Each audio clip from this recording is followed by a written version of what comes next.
یکم ذی الحج کو جب خداوند متعال نے حکم دیا کہ جنت کو سجایا جائے، جہنم کو بجھایا جائے، کہ اس دن میں جناب سیدہ اور امیر المومنین علیہ الصلوۃ والسلام کا عقد مبارک واقع ہوا۔ اگر میں ایسے کہوں کہ حجاب اللہ کا نور اللہ سے عقد ہوا۔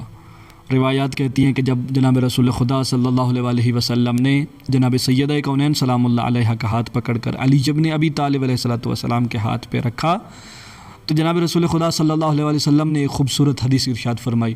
جناب رسول خدا صلی اللہ علیہ وسلم نے ارشاد فرمایا، یا علی ان اللہ زوجک فاطمہ، کہ اے امیر المومنین علیہ الصلوۃ والسلام، خداوند متعال نے آپ کا ازدواج، آپ کی شادی جناب سیدہ کونین سلام اللہ علیہ سے کی ہے۔